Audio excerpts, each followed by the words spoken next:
اللہ اکبر اللہ اکبر۔ یہاں وہ 5 صورتیں ختم ہو گئی ہیں اس دوسرے، بلکہ جیسا کہ میں نے عرض کیا تھا کہ یہ جو گروپ ہے چوتھا، یہ 13 صورتیں مکیات ہیں اس کے اندر۔ ان میں 5 ہیں یہ سورہ یاسین بالکل وسط میں، ان 5 میں 2 ادھر ہیں، دونوں الحمدللہ سے شروع ہوئی ہیں، سورہ سبا، سورہ فاتر۔ 2 ادھر ہیں، سورہ صافات اور صاد، اس میں بھی صاد آیا ہے، صافات کے ساتھ اس کی مناسبت ہے۔ اس کے بعد 8 صورتیں وہ آ رہی ہیں کہ جن کو ہم سمجھیں گے اس جو اس وقت کا ترتیب ہے مصحف کی، کہ کورسپونڈنگ ترتیب جو ہے وہ ہے سورہ الفرقان سے لے کر اور سورہ سجدہ تک جو 8 صورتیں آئی تھی، گویا کہ اسی طرح کی 8 صورتیں یہ آ رہی ہیں۔ ان میں بھی 7 وہ تھیں کہ جو حروف مقطعات سے شروع ہوئی، 4 الف لام میم سے، 2 طاسین میم سے، 1 طاسین سے۔ البتہ ایک وہ تھی جو بغیر حروف مقطعات کے شروع ہوئی ہے، سورۃ الفرقان۔ یہاں بھی یہ ایک سورت جو شروع ہو رہی ہے سورہ زمر، یہ بغیر حروف مقطعات کے ہے۔ باقی 7 صورتیں جو ہے حامیم حامیم حامیم حامیم، ان میں سے ایک جو ہے وہ حامیم عین سین قاف، لیکن حامیم کا سلسلہ چلے گا۔ یہ 7 صورتیں در حقیقت ایک سیکونس میں ہیں، اور لیکن یہ بھی ہے معنوی طور پر یہ بھی اسی میں شامل ہے۔ اور ان میں سے اب یہ سمجھ لیجئے کہ جو پہلی 4 صورتیں ہیں، ان کا مرکزی مضمون ہے توحید عملی۔ ایک ہے توحید عقیدے کی توحید، اللہ کو ایک ماننا اکیلا، لا ضد لہ ولا ضد لہ ولا مثل لہ ولا مثال لہ ولا مثیل لہ، اس کے جیسا کوئی نہیں ہے، نہ صفات کے اعتبار سے نہ ذات میں، کوئی اس کا کفر نہیں ہے، لم یلد ولم یولد، یہ سب کیا ہے؟ یہ عقیدہ ہے۔ ایک ہے عمل کی توحید، توحید عملی، وہ کیا ہے؟ عمل کی توحید کیا ہے؟ توحید فی العلم عمل، اور جس کو کہ امام ابن تیمیہ رحمۃ اللہ علیہ نے ایک اور بڑی خوبصورت اصطلاح استعمال کی ہے، توحید فی الطلب، توحید فی العقیدہ اور توحید فی الطلب۔ وہ طلب جو ہم پڑھ چکے ہیں سورہ حج میں، ضعف الطالب والمطلوب، یہ طالب و مطلوب کا جو ریلیشن شپ ہے، ہر انسان کا کوئی نہ کوئی مطلوب ہے، کوئی آئیڈیل ہے، کوئی آدرش ہے، کسی کے لیے وہ جی رہا ہے، کسی مقصد کے لیے۔ ایک انسانوں کی عظیم اکثریت ہے جو حیوانی سطح پر زندگی گزار رہے ہیں، جن کا کوئی مقصد زندگی ہے ہی نہیں۔ انسٹنکٹس، جیسے کہ حیوانات ہیں، پیٹ میں بھوک لگی ہے وہ کھائے گا، ادھر ادھر منہ مارے گا۔ اسی طریقے سے اس کا جنسی جذبہ، اس کا ایک نظام ہے، اس کے تحت ہی ہوتا ہے۔ اس میں جنسی جذبہ اس طرح کا بھی نہیں ہے کہ بعض انسان جو ہے وہ سور بن جاتے ہیں جنسی اعتبار سے، وہ نہیں ہے، ان کا ایک نظام ہے، بس انسٹنکٹ کے تحت ہے چل رہا۔ تو جو لوگ صرف اسی پر کھانا پینا اور بچے پیدا کرنا، ان کو پال دینا، اگر یہ کام کر رہے ہیں، کوئی ان کی زندگی میں مقصد ہے ہی نہیں، تو وہ نرے حیوان ہیں، انسان ہے ہی نہیں۔ اولئک کالانعام بل ھم اضل، وہ چوپایوں کے مانند ہے بلکہ ان سے بھی گائے گزرے ہیں۔ انسان کہلانے کا مستحق کم سے کم وہ شخص ہے کہ جس نے زندگی میں کوئی نہ کوئی مقصد معین کیا ہو۔ کس لیے جینا ہے، کس لیے مرنا ہے، زندگی کاہے کے لیے؟ وہ مقصد تو کیا ہے؟ اصل میں تو کیا تھا؟ اپنے رب کو چاہو، اس سے محبت کرو، اس کو مطلوب بناؤ، تمہارا مطلوب صرف اللہ ہو، لا مطلوب الا اللہ، لا مقصود الا اللہ، لا محبوب الا اللہ۔ یہ تھا جس کے لیے تمہیں جینا تھا، اسی کے لیے تمہیں مرنا تھا۔ ان صلاتی و نسکی و محیای و مماتی للہ رب العالمین۔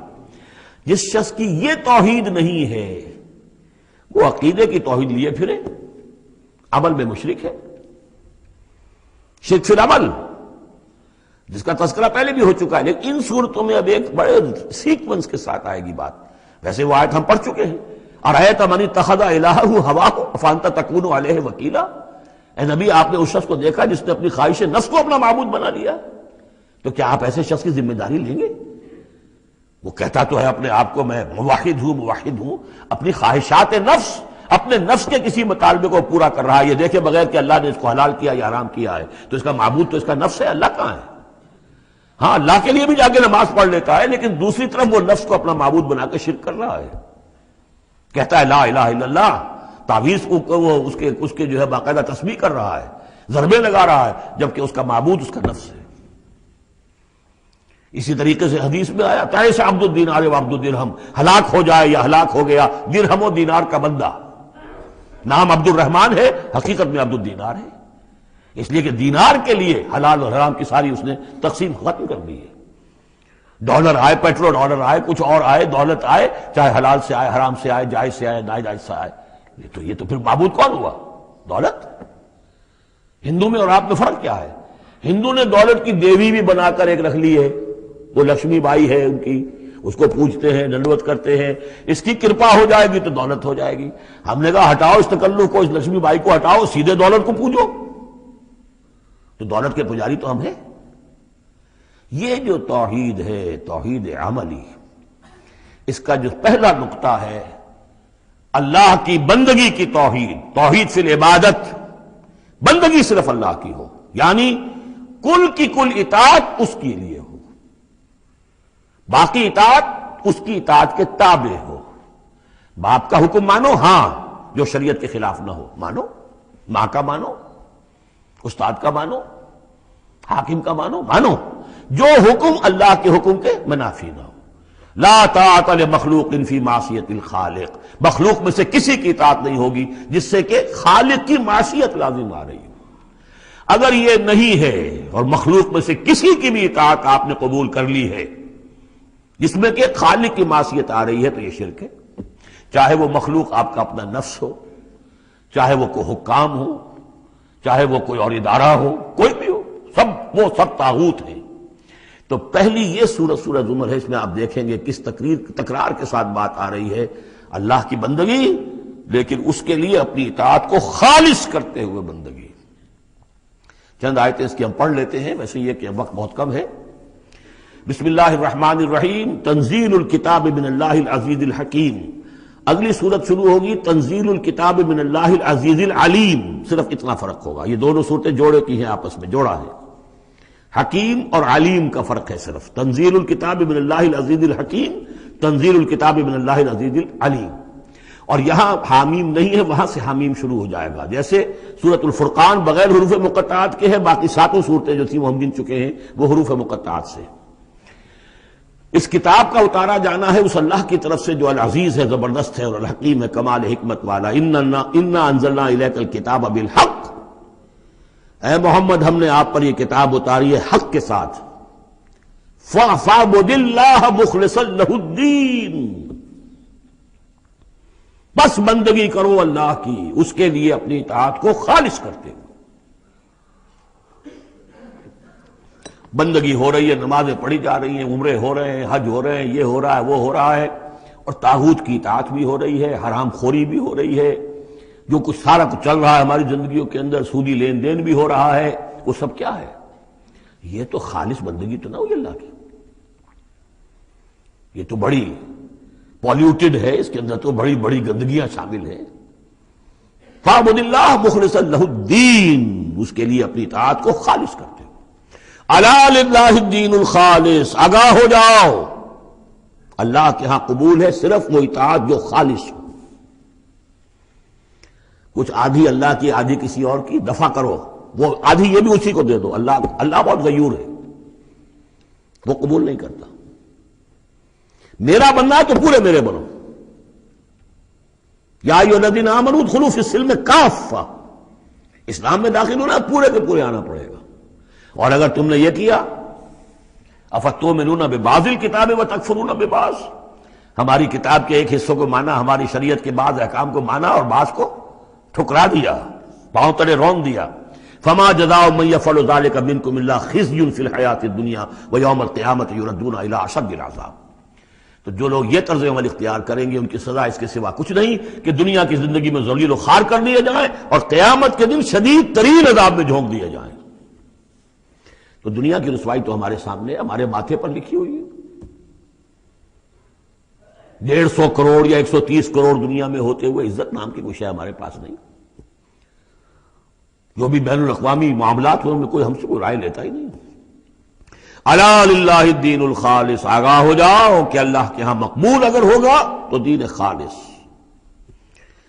والذین اتخذوا من دونہ اولیاء، اور وہ لوگ جنہوں نے اللہ کے سوا کچھ اور کو اولیاء بنایا ہوا ہے، ما نعبدهم الا لیقربونا الی اللہ زلفیٰ، کہتے ہیں ہم نہیں ان کو نہیں پوچھتے، ہم تو اصل میں اللہ ہی کو پوچھتے ہیں، ان کو صرف اس لیے پوچھتے ہیں کہ یہ ہمیں اللہ سے قریب کر دیں گے، یہ ہمارے یہ وسیلے ہیں، ان کے ذریعے سے ہم اللہ کے قریب ہو جائیں گے، اس لیے پوچھتے ہیں۔ ان اللہ یحکم بینہم فیما ہم فیہ یختلفون، یقیناً اللہ تعالیٰ فیصلہ کر دے گا ان کے مابین ان تمام چیزوں میں جن میں یہ اختلاف کر رہے ہیں۔ ان اللہ لا یہدی من ہوا کاذب کفار، اللہ تعالیٰ ہرگز ہدایت نہیں دیتا ان کو جو جھوٹے ہوں اور ناشکرے ہوں، کفار۔ لو اراد اللہ ان یتخذ ولدا لاصطفى مما يخلق ما یشاء سبحانہ، اگر اللہ کا واقعی ارادہ ہوتا کہ وہ کسی کو اولاد بنائے تو ٹھیک ہے، اپنے جو مخلوق ہے ان میں سے جس کو چاہتا چن لیتا، اس لیے کہ اس کے ہاں اولاد کا تو تصور نہیں ہے، اس کی اولاد کوئی ہے ہی نہیں، ایک خالق ہے، باقی سب مخلوق ہیں، تو فرشتے بھی مخلوق ہیں، تو اللہ کو ضرورت کیا پڑی ہے کسی کو اپنا بیٹا بنانے کی یا بیٹی بنانے کی؟ سبحانہ، وہ پاک ہے، هو اللہ الواحد القہار، وہ تو اللہ ہے، اکیلا ہے، قہار ہے، اور خود چھایا ہوا ہے کل کائنات کے اوپر، کل تخلیق، کل مخلوقات کے اوپر اس کی حکومت قائم ہے۔ بارک اللہ لی ولکم فی القرآن العظیم ونفعنی وإیاکم بالآیات والذکر الحکیم۔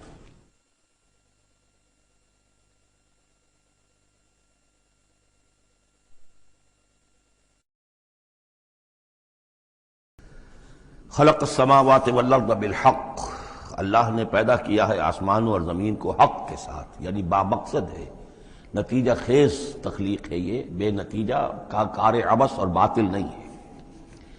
یکبر اللیل علی النہار، وہ رات کو لپیٹ دیتا ہے دن پر، ویکبر النہار علی اللیل، اور دن کو لپیٹ دیتا ہے رات پر۔ اب یہ جو ہے کہیں یولج اللیل فی النہار آتا ہے، کہیں یکبر آ رہا ہے، تو یہ مختلف جو الفاظ ہیں، تعبیرات ہیں، لیکن مقصد کیا ہے کہ یہ دن اور رات کا جو الٹ پھیر ہے تو یہ بھی بے مقصد تو نہیں ہے۔ آپ کو معلوم ہے کہ پورا نظام جو چل رہا ہے اسی کے حوالے سے ہے، پورا عالم نباتات کا جو ریسپیریشن کا نظام ہے وہ اسی کے ساتھ متعلق ہے، لہذا یہاں کوئی شے بھی بے مقصد نہیں ہے۔ جب کوئی شے بے مقصد نہیں ہے تو انسان کیسے بے مقصد ہو سکتا ہے؟ کس لیے اس کو پیدا کیا؟ حدیث میں جیسا کہ آیا کہ انما الدنیا خلقت لکم وانتم خلقتم للآخرہ، دنیا تمہارے لیے بنائی گئی لیکن تم آخرت کے لیے بنائے گئے ہو۔ جب تک کہ آخرت کا تصور نہ ہو پھر انسان کا، خاص طور پر انسان میں جو اخلاقی حص ہے، ایک مورل سینس ہے اس کے اندر، کچھ چیزیں اچھی ہیں کچھ بری ہیں، اس کا احساس ہے اس کے اپنے اندر، تو اس کا کوئی نتیجہ کہاں آخر نکل رہا ہے دنیا میں؟ اس کے لیے دوسری زندگی اور بعد سے بعد الموت لازمی ہے۔ وسخر الشمس والقمر، اور اس نے مسخر کر دیا سورج کو بھی اور چاند کو بھی، کل یجری لاجل مسمى، یہ سب کے سب چل رہے ہیں ایک وقت معین تک کے لیے۔ الا هو العزیز الغفار، آگاہ ہو جاؤ وہ زبردست ہے اور بخشنے والا ہے۔ خلقکم من نفس واحدۃ ثم جعل منها زوجها، اس نے بنایا ہے تمہیں ایک ہی جان سے، ایک ہی جی سے۔ اب اس کو جو لوگ ایولیوشن کو مانتے ہیں یا سمجھتے ہیں کہ قرآن مجید کے ساتھ اس کے بعض اجزاء کی مطابقت ہے، وہ تعبیر کرتے ہیں کہ ایک ہی، یعنی ابتدا میں جو حیوانات پیدا کیے گئے ہیں، جو لوور اینیملز ہیں بالکل شروع میں، ان میں سیکس نہیں تھا، جیسے کہ امیبا ہے وہ بس دو حصوں میں تقسیم ہو گیا، یہی اس کی اولاد ہو گئی، وہ جو باپ کہہ لیں ماں کہہ لیں وہ ایک ہی ہے۔ اس کے بعد ایسے بھی پیدا ہوئے کہ جن میں ایک ہی جانور میں دونوں سیکس ہیں۔ یہ جو راؤنڈ ورم ہوتا ہے، راؤنڈ ورم جو برسات میں جو نکل آتے ہیں بہت لمبے لمبے سے کیڑے، یہ ہرمافرڈائٹ ہیں، ان کے اندر میل اور فیمیل آرگنز دونوں ایک کے اندر موجود ہوتے ہیں۔ تو اس طریقے سے رفتہ رفتہ پھر ڈیفرینسیشن ہوئی، میل علیحدہ ہو گیا، فیمیل علیحدہ ہو گئے۔ خلقکم من نفس واحدۃ ثم جعل منها زوجها، اسی جان سے اس کا جوڑا بنایا۔ وانزل لکم من الانعام ثمانیۃ ازواج، اور تمہارے لیے 8 جوڑے اتار دیے تمہارے مویشیوں میں سے۔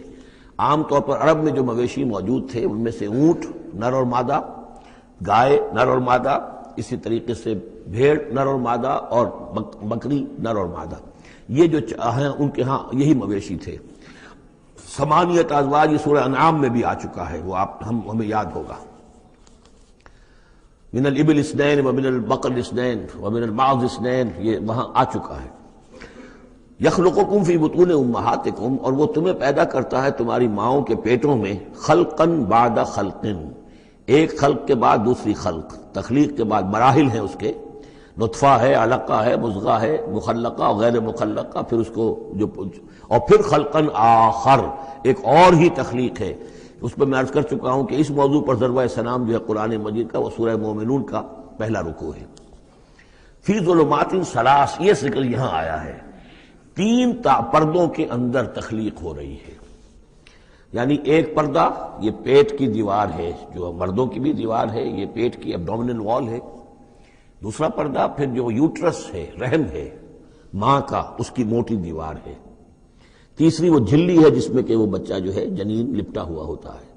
اب دیکھیے یہ بھی ظاہر بات ہے، اس وقت جو ہے جینیٹکس بھی نہیں پڑھائے گئے تھے، نہ یہ پڑھائی گئی تھی ایمبریولوجی، کچھ بھی نہیں تھا، لیکن فی ظلمات ثلاث، یہی وجہ ہے جو میں نے آپ کو بار بار بتایا ہے کہ کیتھل مور جو کہ ایمبریولوجی پر اس وقت دنیا کی سب سے بڑی اتھارٹی سمجھا جاتا ہے، اس نے مانا ہے کہ قرآن مجید میں جس طریقے سے یہ بیان ہوا ہے واقعتاً حیران کن ہے۔ تو تین پردوں کے اندر اللہ جیسا چاہتا ہے بنا رہا ہے، اس کا منہ قلم تو اللہ ہی کا نا، شکل بنا رہا ہے اس کی جو بھی کر رہا ہے، اب ہم اس کو تشبیہ تو نہیں دے سکتے، لیکن اللہ بنا رہا ہے۔ یخلقکم فی بطون امہاتکم، وہ بناتا ہے، تخلیق کرتا ہے تمہاری ماؤں کے پیٹوں میں، خلقن بعد خلقن، ایک طرح سے دوسری طرح، ایک درجے کے بعد دوسرا درجہ، فی ظلمات ثلاث، تین اندھیروں میں۔ ذالکم اللہ ربکم، وہ ہے اللہ تمہارا رب، لہ الملک، بادشاہی بھی اسی کی ہے، لا الہ الا هو فانا تصرفون، اس کے سوا کوئی معبود نہیں ہے، تو کدھر پھرائے جا رہے ہو۔ ان تکفروا فإن اللہ غنی عنکم، اگر تم کفران نعمت کرتے ہو، کفر کرتے ہو، تو اللہ غنی ہے، اسے تمہاری کوئی ضرورت نہیں ہے، احتیاج نہیں ہے، یہ نہ سمجھو کہ اس کی سلطنت میں کوئی کمی آ جائے گی۔ ولا یرضی لعبادہ الکفر، لیکن وہ اپنے بندوں سے کفر پر راضی نہیں ہے، اختیار تو اس نے دیا ہے، اما شاکرا و اما کفورا، چاہو تو شکر گزار بندے بنو، چاہو کفران نعمت کے روش اختیار کر لو، چوائس از یورس، لیکن یہ جان لو اللہ راضی نہیں ہے کفر پر، راضی وہ ہوتا ہے وَإِن تَشْكُرُوا يَرْضَهُ لَكُمْ، اگر تم اس کا شکر کرو، اس کی تعریف کرو، اس کی بندگی کرو، پھر وہ تم سے راضی ہوگا۔ وَلَا تَزِرُ وَازِرَةٌ وِزْرَ أُخْرَىٰ، اور نہیں اٹھائے گی کوئی اٹھانے والی جان کسی دوسری جان کے بوجھ کو۔ ثُمَّ إِلَىٰ رَبِّكُمْ مَرْجِعُكُمْ، پھر تمہارا لوٹنا ہے اب تمہارے رب ہی کی طرف، فَيُنَبِّئُكُم بِمَا كُنتُمْ تَعْمَلُونَ، پھر وہ تمہیں بتا دے گا، متنبع کر دے گا جو کچھ کہ تم کرتے رہے تھے۔ انہ علیم بذات الصدور، یقیناً وہ جاننے والا ہے سینوں کے اندر چھپی ہوئی باتوں کا بھی، جو راز ہیں تمہارے سینوں میں۔ وَإِذَا مَسَّ الْإِنسَانَ ضُرٌّ دَعَا رَبَّهُ مُنِيبًا إِلَيْهِ، اور جب انسان کو کوئی تکلیف پہنچتی ہے وہ اپنے رب کو پکارتا ہے، دعائیں کرتا ہے اس کی طرف رجوع کرتے ہوئے۔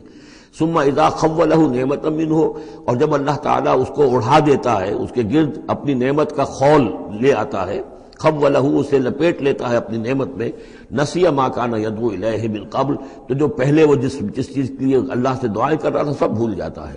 وَجَعَلَ لِلَّهِ أَندَادًا، اور اس سے بھی بڑھ کر جو کرتا ہے شرارت وہ یہ ہے کہ اللہ کے مد مقابل ٹھہرا لیتا ہے، لِيُضِلَّ عَن سَبِيلِهِ، تاکہ بہکائے لوگوں کو اس کے راستے سے۔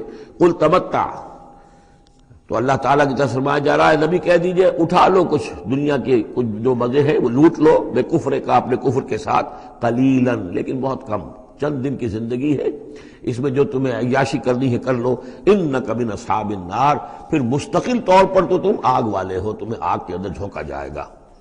امن هو قانت آناء اللیل ساجدا وقائما یحذر الآخرۃ ویرجو رحمت ربہ، اس صورت میں یہ خاص اسلوب کئی مرتبہ آئے گا کہ ایک چیز کو، ایک جملے کو آگے نامکمل چھوڑ دیتے ہیں کہ اسے خود انسان پر کرے، فل ان دی بلینک، وہ خود بخود اس کے اندر مقدر تو ہے لیکن اس کو واضح طور پر نہیں کیا جاتا، مثلا اس کی مثال، اور یہ کئی دفعہ آئے گا اسلوب۔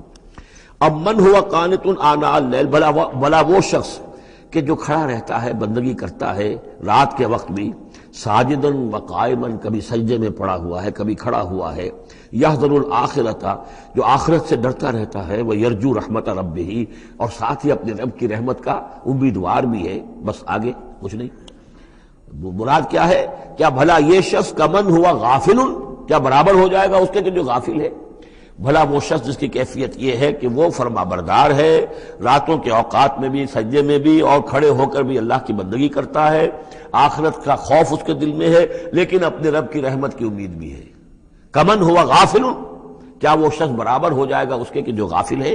قل، کہہ دیجئے، هل يستوي الذين يعلمون والذين يعلمون، کیا برابر ہو سکتے ہیں وہ لوگ کہ جو علم رکھتے ہیں اور وہ کہ جو علم نہیں رکھتے؟ انما يذكر اولو الالباب، حقیقی نصیحت اور سبق تو حاصل وہی کرتے ہیں کہ جو عقل مند لوگ ہیں۔ قل یا عبادی الذین آمنوا، دیکھیے پھر آگے آئیے، سیدھا یا ایھا الذین آمنوا نہیں ہے، یہ مکی صورتیں ہیں۔ قل یا عبادی الذین آمنوا، کہہ دیجئے اے نبی، اے میرے وہ بندو جو مجھ پر ایمان لائے ہو، اتقوا ربکم، اپنے رب کا تقوی اختیار کرو، جن چیزوں سے اس نے روک دیا رک جاؤ، اور تمہارے اندر اس کی رضا جوئی رہنی چاہیے۔ للذین احسنوا فی ہذہ الدنیا حسنہ، جو لوگ نیکی کی راہ پر روش اختیار کریں گے، احسان کی روش اختیار کریں گے، ان کے لیے اس دنیا میں بھی بھلائی ہے۔ وَأَرْضُ اللَّهِ وَاسِعَةٌ، اور زمین اللہ کی بڑی وسیع ہے۔ اگر یہاں رہتے ہوئے تمہارے لیے توحید پر کاربند رہنا ممکن نہیں ہے تو ہجرت کرو۔ انما یوفی الصابرون اجرہم بغیر حساب، یقیناً صابروں کو، صبر کرنے والوں کو ان کا اجر پورا پورا دے دیا جائے گا۔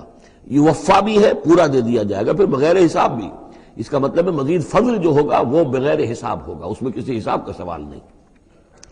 قل انی امرت، اب دیکھیے پھر وہ جو شروع کا مضمون تھا یہ اس صورت کا عمود ہے، کس طرح بار بار آئے گا اب۔ قل انی امرت ان اعبد اللہ مخلصا لہ الدین، کہہ دیجئے اے نبی مجھے حکم ہوا ہے کہ میں اللہ کی بندگی کروں، اس کے لیے اپنی اطاعت کو خالص کرتے ہوں۔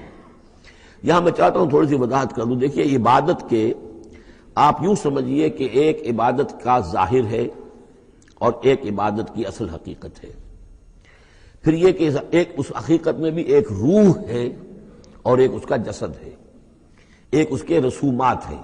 رسم کہتے ہیں کسی شے کی ظاہری شکل۔ عبادت کی رسم جس کو مراسم عبادت کہتے ہیں، یہ مراسم عبودیت کیا ہیں؟ جس کی آپ عبادت کرتے ہیں، اس کے سامنے جھکتے ہیں، اس کے سامنے ادب کے ساتھ کھڑے رہتے ہیں، اس کے کچھ حمد کے ترانے گاتے ہیں، اس کے سامنے سجدہ کرتے ہیں، ان کو ہم کہیں گے مراسم عبودیت۔ رسم کہتے ہیں کسی چیز کی ظاہری شکل، یہ حروف ہے اور یہ رسم جو ہے رسم الخط، اسی طرح یہ قرآن اور یہ اس کا رسم عثمانی ہے، اس کا لکھا ہوا جانا جیسے کہ یہ رسم ظاہر ہے۔ تو ایک تو یہ چیزیں ہیں عبادت جسے دنیا میں سمجھا جاتا ہے عبادت، یہ مراسم عبودیت ہے۔ اصل عبادت جو ہے اس کا بھی ایک جسد ہے اور ایک روح ہے۔ جسد کیا ہے؟ اطاعت، جس کی عبادت ہے کلی اطاعت، ہم اطاعت، ہم وقت اطاعت، غلامی، عبد کے معنی ہے غلام۔ چنانچہ یہ لفظ دو دفعہ ہم پڑھ چکے ہیں کہ فرعون نے کہا تھا بنی اسرائیل کے بارے میں قومہما لنا عابدون، یہ جو ہارون اور موسیٰ کی قوم ہے وہ تو ہماری غلام قوم ہے۔ اور ظاہر بات ہے وہ پرستش نہیں کرتے تھے، وہ قبطیوں کو پوجتے نہیں تھے، وہ ان کی نماز نہیں پڑھتے تھے، وہ ان کو سجدہ نہیں کرتے تھے معاذ اللہ، لیکن غلامی جو ہے اصل شے، اطاعت یہ تو اصل جسم ہے، اصل عبادت کا جو ہے جسم، جسد جو ہے وہ ہے اطاعت۔ لیکن جو چیز اس اطاعت کو غلامی سے آگے بڑھ کر عبادت بنا دیتی ہے وہ اس کی روح ہے، روح محبت۔ جس ہستی کی اطاعت محبت کے ساتھ کی جائے گی وہ عبادت ہو جائے گی۔ ایک جبراً اطاعت کی جا رہی ہے۔ اب جیسے کہ انگریز کی ہم اطاعت کرنے پر مجبور تھے، ہم اطاعت کر رہے تھے، عبادت نہیں کر رہے تھے لیکن اطاعت کر رہے تھے، لیکن کسی کی محبت کے جذبے سے سرشار ہو کر اطاعت کی جائے گی تو وہ عبادت بن جائے گی۔ تو اللہ کی عبادت کے لیے جو بھی ڈیفینیشن اس کی امام ابن تیمیہ اور حافظ ابن قیم استاد اور شاگرد دونوں کی ہے وہ یہ ہے کہ اس کے دو اجزاء ہیں۔ العبادت تجمع اصلین، غایت الحب مع غایت الذل والخضوع، کہ دو چیزوں کو جمع کرنے سے اللہ کی عبادت جو ہے وجود میں آتی ہے، حد درجے کی محبت اللہ کے ساتھ اور حد درجے میں اللہ کے سامنے اپنے آپ کو بچھا دینا، مطیع اور منقاد ہو جانا۔ اچھا یہ تو ہے اصل عبادت، لیکن اس کے لیے جو رسم ہے وہ کیا ہے؟ کبھی کبھی کھڑے ہو کر کبھی سلیوٹ کر لینا ہے، کبھی ہاتھ جوڑ دینا ہے۔ اب ہندوؤں کے ہاں ہاتھ جوڑنا ہے، یہ ان کے ہاں کی رسم ہے۔ قنوت ہے، ہمارے ہاں قنوت ہے، ادب کے ساتھ کھڑے ہونا ہے، کہیں جو جھک جانا ہے، رکوع کرنا ہے، کہیں سجدہ کرنا ہے، حمد کے ترانے جو ہے پڑھ رہے ہیں، تسبیح کر رہے ہیں، یہ اس کی مراسم عبودیت ہے۔ عبادت اصل کیا ہے؟ اطاعت کلی، اللہ کی محبت سے سرشار ہو کر۔ تو اس صورت کا جو عمود ہے وہ یہ ہے کہ اللہ کی عبادت کرو، اس کے لیے اپنی اطاعت کو خالص کرتے ہوئے۔ اطاعت میں آپ نے کسی اور کو شامل کر دیا، انڈیپینڈنٹ آف ہم، اللہ کی اطاعت سے آزاد، مستقل بذات اطاعت، یہ شرک ہے، اور وہ اطاعت اللہ کو قبول نہیں۔ وہ منہ پر دے مارے گا یہ مجھے 25% اطاعت نہیں چاہیے آپ کی، آپ لیجئے اپنے سر پاس رکھیے، مجھے تو چاہیے 100%۔ ادخلوا فی السلم کافہ، اور ہم سمجھتے ہیں کہ ہم 5-10% بھی ٹرخا لیں گے اللہ تعالیٰ کو تب بھی ہمیں جنت وہ دے ہی دے گا۔ یہی ہے اصل میں ہمارا جو سارے سوچ کا فطور ہے۔ یہ کل زندگی اور کل بندگی جو ہے اس کا تصور ذہنوں سے نکل چکا ہے۔ یہ تصور ہے جو اس صورت سے اب اس کی جڑ پڑ رہی ہے، اور یہ در حقیقت کلائمیکس کو پہنچے گا چوتھی صورت میں جا کر سورہ شورى میں، وہ ہم کل پڑھنی انشاءاللہ۔ تو دیکھیے پھر آ گیا قل انی امرت ان اعبد اللہ مخلصا لہ الدین، کہہ دیجئے مجھے تو حکم ہوا کہ میں اللہ کی بندگی کروں، اس کے لیے اپنی اطاعت کو خالص کرتے ہوئے۔ وامرت لان اکون اول المسلمین، اور مجھے حکم ہوا کہ سب سے پہلا مسلم، سب سے پہلا فرما بردار میں خود بنوں۔ یہ نہیں ہے کہ میں تمہیں فرما برداری کی دعوت دے رہا ہوں اور خود جو ہے میں اللہ کی نافرمانی کروں، یہ نہیں۔ قل انی اخاف ان عصیت ربی عذاب یوم عظیم، کہہ دیجئے مجھے تو خود اندیشہ ہے اگر میں اپنے رب کی نافرمانی کروں تو ایک بڑے دن کا عذاب مجھے آ پکڑے گا۔ میں اپنے آپ کو مستثنا نہیں سمجھتا، میں بھی بندہ ہوں، اگر میں معصیت کروں، اگر میں اپنے رب کی نافرمانی کروں، ظاہر بات ہے کہ یہ جو ہے اگر بہت بڑا اگر ہے، ظاہر اس کے حضور کا امکان نہیں حضور کے لیے، لیکن سمجھانے کے لیے ان لوگوں کو بتایا جا رہا ہے۔ قل اللہ اعبد مخلصا لہ دینی، پھر وہی۔ حالانکہ دیکھیے ایک بات ہے کہ ایک ہی اسلوب کو بار بار تکرار سے لانا عام ہماری دنیا میں جو ہمارے نگارش کے اور جو بھی یعنی تصنیف و تعریف کے اصول ہیں اس کو عیب سمجھا جاتا ہے کہ یہ تو تصنیف و تعریف کا عیب ہے، ایک ہی اسلوب کو آپ تکرار میں لا رہے ہیں۔ یہ تو کمال اللہ کا ہے فصاحت و بلاغت کا کہ وہ لا رہا ہے اس کو بار بار، اور پھر کوئی بھاری نہیں گزرتا، بلکہ یہ کہ اس کے اندر اس کے اور حسن بڑھ رہا ہے۔ لیکن یہ کہ اس تکرار سے جو ایمفیسس ہے اس کو سمجھیے کہ یہ اسلوب بار بار کیوں آ رہا ہے۔ پہلی آیت یہ تھی تنزیل الکتاب من اللہ العزیز الحکیم انا انزلنا الیک الکتاب بالحق فاعبد اللہ مخلصا لہ الدین الا للہ الدین الخالص۔ اور اس کے بعد اب آپ نے یہاں دیکھا آیت نمبر 11 قل انی امرت ان اعبد اللہ مخلصا لہ الدین، اور پھر آیت نمبر 14 قل اللہ اعبد مخلصا لہ الدین، کہہ دیجئے میں تو اللہ ہی کی بندگی کرتا ہوں اس کے لیے اپنی اطاعت کو خالص کرتے ہوئے۔ فاعبدوا ما شئتم من دونہ، تو اس کے سوا تم جس کو چاہو پوجو، تمہاری مرضی ہے۔ قل ان الخاسرین الذین خسروا انفسهم، کہہ دیجئے کہ اصل میں تو گھاٹے میں اور نقصان میں اور بربادی میں تو وہی ہوں گے جنہوں نے اپنے آپ کو واہلیہم اور اپنے گھر والوں کو، اپنے اہل و عیال کو خسارے میں ڈالا یوم القیامہ، قیامت کے دن۔ یہاں تو حلوے مانڈے کھلائے، پراٹھے انڈوں کے ناشتے کرائے، لیکن جو جھونک رہے انہیں جہنم کے اندر، تو تم ان کے ساتھ خیر خائی کر رہے ہو یا بدخائی کر رہے ہو؟ خود بھی سارے سیدھے جا رہے ہو جہنم کے اندر اور لے کر جا رہے ہو اہل و عیال کو جہنم کے اندر حرام خوری کر کے، تو یہ ان کی محبت ہے یا ان کی دشمنی ہے؟ قل ان الخاسرین الذین خسروا انفسهم واہلیہم یوم القیامہ، قیامت کے دن جنہوں نے خسارے میں ڈال دیا اپنے آپ کو اور اپنے اہل عیال کو، جیسے کہ ہم آگے چل کر پڑھیں گے سورہ تحریم میں، یا ایھا الذین آمنوا قوا انفسکم واہلیکم نارا، اے ایمان والو بچاؤ اپنے آپ کو اور اپنے اہل و عیال کو آگ سے، جہنم کی آگ سے۔ لیکن جن لوگوں نے اپنے آپ کو آگ کا مستحق بنا لیا، اپنے اہل و عیال کو، ان سے بڑا گھاٹے میں کون ہوگا؟ الا ذالک هو الخسران المبین، آگاہ ہو جاؤ یہ تو کھلی گمراہی ہے اور کھلا گھاٹا ہے اور نقصان ہے۔ لہم من فوقہم ظلل من النار، ان کے لیے ہوں گے ان کے اوپر سے بھی بادل ہوں گے، تہ بر تہ ظلل آگ کے، ومن تحتہم ظلل، اور ان کے نیچے بھی آگ کے بھبکے ہوں گے اور وہ بھی تہ پر تہ ہوں گے۔ ذالک یخوف اللہ بہ عبادہ، یہ ہے وہ شے کہ جس سے اللہ ڈرا رہا ہے اپنے بندوں کو۔ یا عباد فاتقون، اے میرے بندوں پس ڈرو، بچو، اس آگ سے اپنے آپ کو بچانے کی کوشش کرو۔ والذین اجتنبوا الطاغوت ان یعبدوها، اور وہ لوگ کہ جنہوں نے طاغوت کا انکار کیا، ان سے کنارہ کشی کر لی، ان کی بندگی نہیں کی، اور یہ طاغوت کا لفظ سورہ بقرہ سے پڑھتے ہوئے آ رہے ہیں، فمن یکفر بالطاغوت ویؤمن باللہ فقد استمسک بالعروۃ الوثقی، جو بھی اللہ کی اطاعت سے سرتابی کر رہا ہے وہ طاغوت ہے۔ طغا کسے کہتے ہیں؟ طغیانی۔ دریا اپنی حد میں بہ رہا ہے، کیا خوبصورت منظر ہے، اور وہ حد سے باہر نکلا، طغیانی آ گئی۔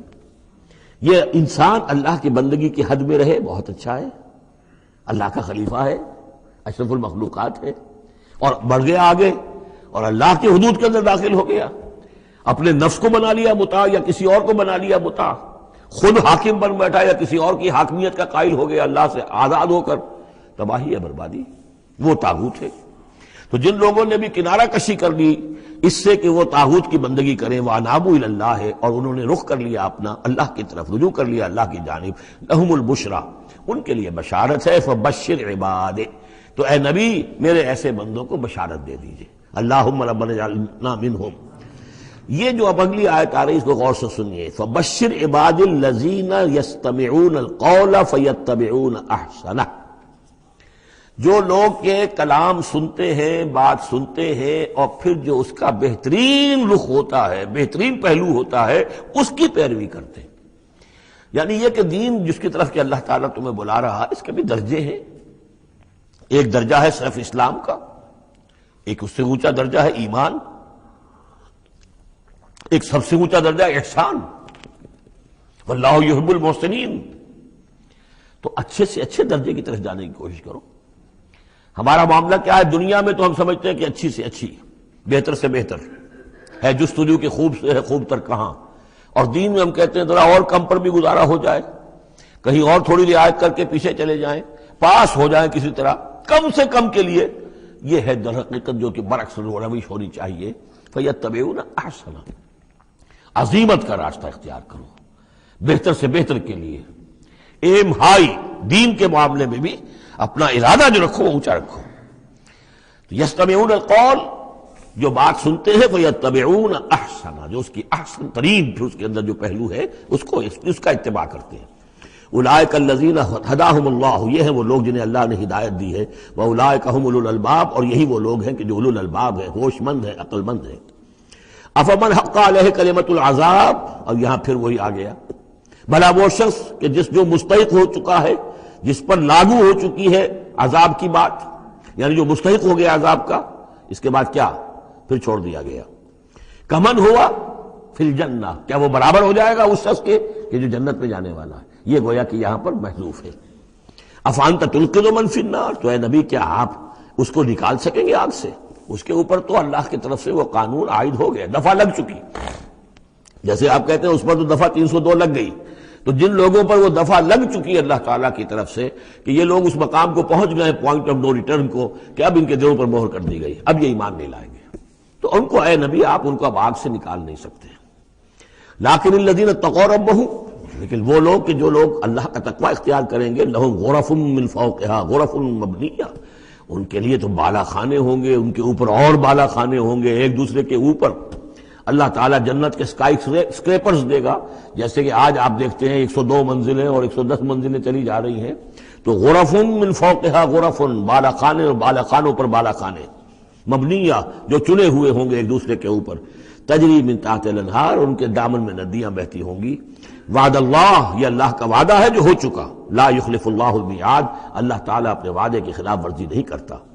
الم تر ان اللہ انزل من السماء ماء، کیا تم نے دیکھا نہیں کہ اللہ نے اتارا آسمان سے پانی، فسلکہ ینابیع فی الارض، پھر اس کو چلا دیا چشموں کی شکل میں زمین میں، ثم یخرج بہ زرعا، پھر انہی کے ذریعے سے نکالتا ہے، اس کے ذریعے سے نکالتا ہے وہ کھیتی کو، مختلف الوانہ، جس کے رنگ ہیں مختلف، ثم یہی جو پھر وہ کھیتی جو ہے تیار ہو جاتی ہے، بڑی اس کے شان و شوکت ہوتی ہے، فتراہ مصفرا، پھر دیکھتے ہو کہ وہ زردی مائل ہو گئی، ثم یجعلہ حطاما، پھر وہ کھیتی کٹ گئی اور اب یوں سمجھیے کہ وہاں خاک اڑ رہی ہے، یا یہ کہ توڑی کے کوئی تنکے کہیں کہیں پڑے ہوئے نظر آ جائیں گے، چورا ہو گئی۔ ان فی ذلک لذکر لأولی الالباب، اسی کے اندر ہے یاد دہانی اور سبق ہوش مند لوگوں کے لیے کہ یہی معاملہ تمہارا ہے۔ جب تم پیدا ہوتے ہو تو جیسے کھیتی نئی نئی اپجتی ہے تو کسان کتنا خوش ہوتا ہے، کسی کے یہاں بیٹا پیدا ہوا کتنی خوشی ہو رہی ہے، اس کی آمد کو جو ہے سیلیبریٹ کیا جا رہا ہے، پھر وہ جوانی کو پہنچتا ہے، پھر اس کے بالوں میں سفیدی آئی، اعصاب جو ہے اور جو قوا کمزور پڑے، اور پھر اس کے بعد وہ قبر میں اتار دیا گیا، مٹی ہو کر مٹی میں پھر مل گیا۔ تو یہ life cycle, human life cycle, بس یہ ہے کہ یہ 50 60 30 40 برس کا ہے، وہ چند مہینے کے اندر اندر سب کچھ ہو جاتا ہے، سائیکل وہی ہے، وہ بھی لائف ہے، یہ بھی لائف ہے۔ The plant life and animal life, biology کی یہ دو شاخیں ہیں، باٹنی ہے تو biology, life the science of life, اس کے دو حصے ہیں، باٹنی ہے، زوالوجی ہے، حیوانات کی لائف اور نباتات کی لائف۔ افمن شرح اللہ صدرہ، پھر وہی حذف کا موضوع کا اسلوب آ رہا ہے، افمن شرح اللہ صدرہ للاسلام فہو علی نور من ربہ، بھلا وہ شخص کہ جس کے سینے کو اللہ نے کھول دیا ہو اسلام کے لیے، اور وہ اپنے رب کی طرف سے نور پر ہے، اندرونی بصیرت اس سے حاصل ہے، اندر اس کا جگمگا رہا ہے اللہ کے ایمان کے ذریعے سے، اور جو بصیرت اللہ نے اسے عطا کر دی ہے۔ اب پھر آگے اس کو چھوڑ دیا گیا، کیا مطلب ہے؟ افمن شرح اللہ صدرہ للاسلام فہو علی نور من ربہ، جو اپنے رب کی طرف سے نور پر ہے، کمن ہوا فی الظلمات، کیا وہ اس شخص کے مانند ہو جائے گا جو اندھیروں میں بھٹک رہا ہے؟ لیکن نہیں، اس کو یہاں درج نہیں کیا۔ فویل للقاسیۃ قلوبہم، تو ہلاکت اور بربادی ہے ان لوگوں کی جن کے دل سخت ہو چکے ہیں من ذکر اللہ، اللہ کے ذکر سے، یعنی اتنے سخت ہو چکے ہیں کہ ان میں گداز ہی نہیں ہے، ان میں اللہ کے لیے کوئی شوق ہی نہیں ہے، اللہ کو یاد کرنے کا کوئی ذوق ہی نہیں ہے، ان کے دل سخت ہو چکے ہیں، ان کے لیے ہلاکت اور بربادی ہے۔ اولئک فی ضلال مبین، یقیناً یہ لوگ ہیں کھلی گمراہی میں بھٹکے ہوئے ہیں۔ اللہ نزل احسن الحدیث کتابا متشابہا، اللہ نے اتاری ہے بہترین حدیث۔ اصل میں ہمارے ہاں یہ لفظ حدیث جو ہے اس کے ایک ہی معنی لوگوں کو معلوم ہے، حدیث قرآن قرآن ہے، حدیث حدیث ہے، حدیث سے مراد ہے حدیث رسول صلی اللہ علیہ وسلم۔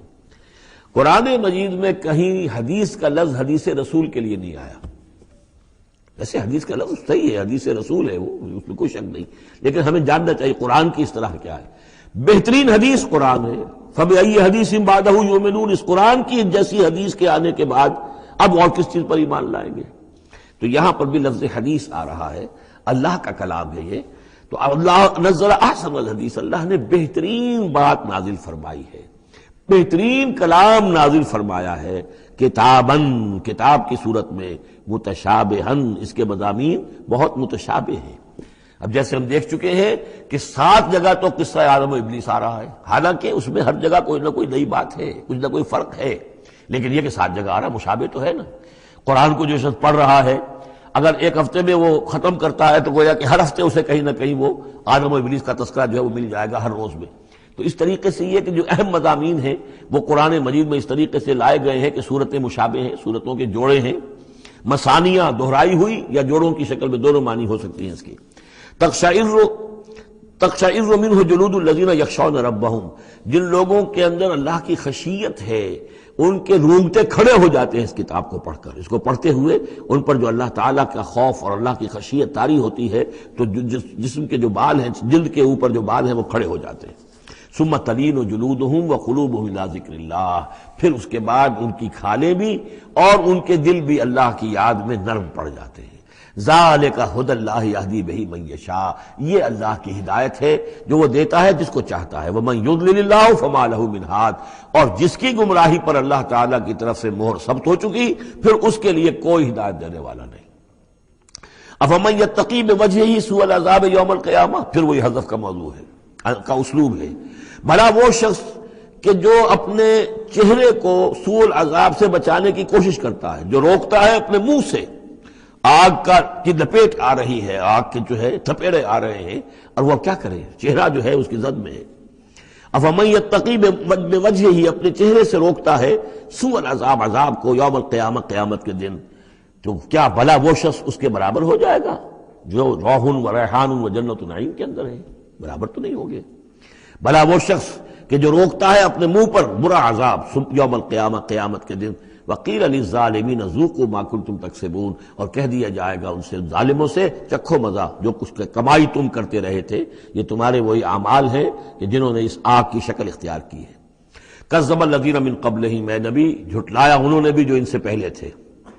فآتاہم العذاب من حیث لا یشعرون، تو ان پر آ دھمکا عذاب وہاں سے جہاں سے انہیں گمان تک نہیں تھا۔ فَأَذَاقَهُمُ اللَّهُ الْخِزْيَ فِي الْحَيَاةِ الدُّنْيَا، تو اللہ تعالیٰ نے دنیا کی زندگی میں انہیں رسوائی کا مزہ چکھا دیا۔ وَلَعَذَابُ الْآخِرَةِ أَكْبَرُ، آخرت کا عذاب بہت بڑا ہے۔ لَوْ كَانُوا يَعْلَمُونَ، کاش کہ انہیں معلوم ہوتا۔ وَلَقَدْ ضَرَبْنَا فِي النَّاسِ فِي هَذَا الْقُرْآنِ مِنْ كُلِّ مَثَلٍ، اور ہم نے تو انسانوں کے لیے اس قرآن میں تمام مثالیں بیان کر دی ہیں، ہر طریقے سے بات کو کھول دیا ہے، کتنے ہی اسلوب ہم نے اختیار کر لیے ہیں، کتنی ہی ترتیب سے بات بتا دی ہے، لعلہم یتذکرون، شاید کہ وہ دھیان کریں، تاکہ وہ توجہ کریں، سبق حاصل کریں۔ قرآن عربی غیر ذی عوج، اور ہم نے اس کو بنا دیا ہے قرآن عربی، فصیح اور بلیغ عربی زبان میں یہ قرآن ہم نے اتارا ہے، غیر ذی عوج، اس میں کہیں بھی کوئی ٹیڑھ نہیں ہے، کوئی کجی نہیں ہے، سلیس ہے، اس میں کہیں پہیلیاں اور بجھارتیں نہیں بجھوائی گئی ہیں۔ اس میں جو ہے بعض اوقات ہوتے ہیں کچھ لوگ جو ہے اپنے علم کا دھوس جمانے کے لیے ثقیل الفاظ استعمال کریں گے خاص طور پر، وہ نہیں، اللہ تعالیٰ تو بڑی سلیس زبان کے اندر، وَلَقَدْ يَسَّرْنَا الْقُرْآنَ لِلذِّكْرِ فَهَلْ مِن مُدَّكِرٍ، ہم نے تو آسان بنایا قرآن کو ذکر کے لیے، تو ہے کوئی جو اس سے ذکر حاصل کرے۔ قرآن عربی غیر ذی عوج لعلہم یتقون، شاید کہ وہ تقوی کی روش اختیار کریں۔ ضرب اللہ مثلا رجلا فیہ شرکاء متشاکسون ورجلا سلما لرجل هل یستویان مثلا الحمد للہ بل اکثرهم لا یعلمون۔ اب یہ توحید عملی کے لیے ایک تمثیل دی جا رہی ہے۔ اللہ نے ایک مثال بیان فرمائی ہے ایک شخص کی، ایک ایسا غلام ہے جس کے کئی آقا ہیں، چار آدمیوں نے مل کر خرید لیا ایک غلام، اب وہ غلام چار کا غلام ہے، چار اس کے آقا ہیں۔ اب آپ اندازہ کیجئے کہ اس کی جان کس مصیبت میں آئے گی۔ ایک آقا کچھ کہہ رہا ہے، دوسرا کچھ کہہ رہا ہے، ایک باس جو ہے وہ کچھ کہہ رہا ہے، دوسرا باس کچھ اور کہہ رہا ہے۔ یہ جو ایڈمنسٹریشن کا اور مینجمنٹ کے جو اصول ہیں، تو اس میں جو سیدھی لائن جب تک نہ ہو اس سے تو سارا فساد بن جاتا ہے۔ اب وہ جو بیچارہ غلام ہے جسے چار آقاؤں کو خوش کرنا ہے، اس کی تو جان ہر مزید کے اندر ہے۔ وہ رجلاً سلما لرجل، اور ایک شخص ہے جو پورا کا پورا ایک شخص کا غلام ہے۔ تو ایک آقا کو راضی کر لینا، اس کی خدمت کرنا، اس کو مطمئن کرنا کتنا آسان ہے، جبکہ ایک سے زائد آقاؤں کو مطمئن کرنا اور خوش رکھنا اور ان کی خدمت کا حق ادا کرنا بہت مشکل ہے۔ یہی شرک اور توحید کا معاملہ ہے۔ ایک اللہ کے بندے بن جاؤ، اسی میں سکون ہے، اسی میں اطمینان ہے، اسی میں چین ہے، ذہنی سکون اور قلبی اطمینان بھی اسی میں ہے، روحانی سکون بھی اسی میں ہے۔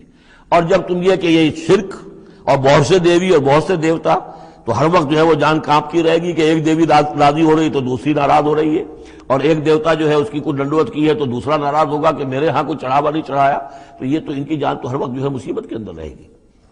ضرب اللہ مثلا رجلا فیہ شرکاء متشاکسون، اور وہ شریک جو ہے اس کے آقا وہ زندی بھی ہیں، ایک دوسرے کے ساتھ اراد رکھنے والے بھی ہیں، تو اس کا کیا حال ہوگا اس غلام کا جو ان چار آقاؤں کا غلام ہے۔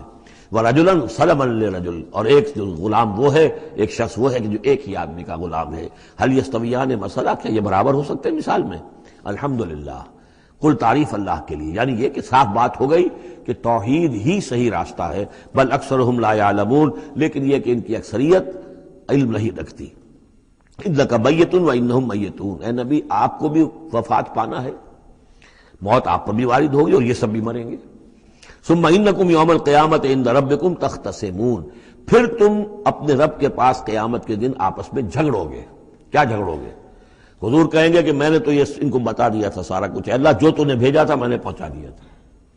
ان میں سے ہو سکتا ہے کچھ کھڑے ہو کر یہ پلی لیں کہ نہیں مجھ تک بات نہیں پہنچی تھی، یہ جھگڑا ہوگا پھر، کیونکہ اللہ تعالیٰ نے تو بھیجا محمد رسول اللہ صلی اللہ علیہ وسلم کو، اور جواب دہی ان سے بھی ہوگی۔ سورہ اعراف کی آیت نمبر 6 بڑے اہم آیات میں سے ہے وہ قرآن مجید کے، فَلَنَسْأَلَنَّ الَّذِينَ أُرْسِلَ إِلَيْهِمْ وَلَنَسْأَلَنَّ الْمُرْسَلِينَ، ہم ان سے بھی پوچھیں گے جن کے طرف رسولوں کو بھیجا، اور ان سے بھی پوچھیں گے جنہیں رسول بنا کر بھیجا۔ تم نے ہمارا پیغام پہنچا دیا تھا؟ جی ہم نے پہنچا دیا تھا۔ اسی لیے حضور نے گواہی لے لی تھی حجۃ الوداع میں، الا هل بلغت، لوگوں میں نے پہنچا دیا کہ نہیں؟ اور پورے مجمع نے کہا انا نشہد انک قد بلغت وادیت ونصحت، ہاں حضور ہم گواہ ہیں، آپ نے حق تبلیغ ادا کر دیا، حق خیر خواہی ادا کر دیا، اور آپ نے حق امانت ادا کر دیا۔ پھر آپ نے اللہ کی سے خطاب کرتے ہوئے آسمان سے بھی اشارہ کیا، انگلی سے اشارہ کیا آسمان کی طرف، اللہم اشہد، اللہم اشہد، اللہ تو بھی گواہ ہے، یہ مان رہے ہیں کہ میں نے پہنچا دیا۔ پھر آپ نے فرمایا فَلْيُبَلِّغِ الشَّاهِدُ الْغَائِبَ، اب میں نے تو تمہیں پہنچا دیا ہے، تمہارا فرض ہے کہ تم پہنچاؤ ان کو جو یہاں موجود نہیں ہے۔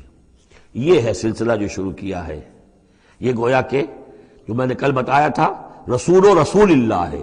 اب گویا کہ پوری امت جو ہے وہ اللہ کے رسول کی رسول ہے، اللہ کے رسول نے باقی پوری نوع انسانی کے لیے اپنی امت کو یہ کام سونپ دیا ہے کہ جیسے میں نے تمہیں پہنچایا تھا تمہیں پہنچانا ہے پوری نوع انسانی کو۔ تو پوری امت گویا کہ رسول و رسول اللہ ہے، اللہ کے رسول کی رسول، کہ اللہ نے بھیجا محمد کو اور محمد نے وہ ذمہ داری ان کے اپنے کندھے سے ان کے کندھوں پر منتقل کر دی۔ یہ ہے صورتحال جس کو دو جگہ قرآن میں کہا گیا، سورہ حج میں بھی ہم پڑھ چکے، هو اجتباکم وما جعل علیکم فی الدین من حرج الی قولہ تعالی لیکون الرسول شہیدا علیکم وتکونوا شہداء علی الناس۔ اور ادھر سورہ بقرہ کے اندر کہہ دیا گیا ہجرت کے ادھر ہجرت کے ادھر، یہ دونوں صورتیں، ہجرت سے متصل قبل حج اور ہجرت کے متصل بعد البقرہ۔ اور ادھر کیا آ گیا وَكَذَلِكَ جَعَلْنَاكُمْ أُمَّةً وَسَطًا لِتَكُونُوا شُهَدَاءَ عَلَى النَّاسِ وَيَكُونَ الرَّسُولُ عَلَيْكُمْ شَهِيدًا، صرف ترتیب بدلی ہے۔ فَمَنْ أَظْلَمُ مِمَّنْ كَذَبَ عَلَى اللَّهِ وَكَذَّبَ بِالصِّدْقِ إِذْ جَاءَهُ، اس شخص سے بڑھ کر ظالم کون ہوگا جو اللہ پر جھوٹ باندھے، جھوٹ کہے، اسے کوئی وحی نہ آئی ہو اور وہ کہے کہ مجھ پر وحی آئی ہے۔ وَكَذَّبَ بِالصِّدْقِ، یا اور یہ عین اور یہ دونوں جمع کیجیے گا، وہ بعد میں بتاؤں گا۔ وَكَذَّبَ بِالصِّدْقِ، اور جھٹلائے سچی بات کو جب کہ اس کے پاس آ گئی۔ یہ دونوں ایک شخص کے کردار بھی ہو سکتا ہے کہ وہ اللہ پر جھوٹ جو ہے جڑ رہا ہے، اور خود جو ہے جو اللہ کی طرف سے حق آیا ہے اس کی نفی کر رہا ہے، تردید کر رہا ہے۔ اور یہ دو اشخاص بھی ہو سکتے ہیں کہ ایک تو وہ سب سے بڑھ کر ظالم ہے کہ جس اس کو وحی نہ آئی ہو اور وہ کہے کہ وحی آئی ہے، اس نے کوئی بات اپنے جی سے گھڑ کر اللہ کی طرف منسوب کر دی، تو یہ کہ اس سے بڑھ کر ظالم کوئی نہیں ہو سکتا۔ تو اسی طرح اسی درجے کا ظالم وہ ہے کہ جس کے پاس اللہ کا کلام آ جائے، صدق آ جائے، سچائی آ جائے، وہ اس کو جھٹلا دے۔ الیس فی جہنم مثوی للکافرین، تو کیا جہنم ہی میں ٹھکانہ نہیں ہے ایسے کافروں کا؟ اب اس کے برعکس دیکھیے، والذی جاء بالصدق وصدق بہ، یہاں بھی یہ دونوں احتمالات ہیں۔ اور وہ شخص کے جو لایا سچائی، اور وہ شخص کے جس نے سچائی کی تصدیق کی، یہ بھی ایک ہی شخص بھی ہو سکتا ہے کہ کسی شخص کے کردار میں دونوں پہلو ہیں۔ وہ راست باز ہے، خود بھی اس کا سارا معاملہ راستی پر ہے، اور پھر یہ کہ جو راستی جو حق اس کے سامنے پیش کیا جائے فوراً قبول بھی کرتا ہے، تصدیق بھی کرتا ہے۔ لیکن یہ کہ عام طور پر خیال یہ ہے کہ والذی جاء بالصدق سے مراد یہاں محمد رسول اللہ صلی اللہ علیہ وسلم جو لائے ہیں سچائی اللہ کی جانب سے، اور وصدق بہ سے مراد حضرت ابوبکر ہیں رضی اللہ تعالی عنہ، جنہوں نے اس سچائی کی تصدیق کی ہے۔ وجاء بالصدق وصدق بہ اولئک هم المتقون، یہی لوگ ہیں جو کہ متقی ہیں۔ لہم ما یشاؤون عند ربہم، ان کے لیے جو کچھ یہ چاہیں گے ان کے رب کے پاس وہ ان کو دے دیا جائے گا، فراہم کر دیا جائے گا۔ ذالک جزاء المحسنین، یہی ہے نیکوکاروں کا بدلہ۔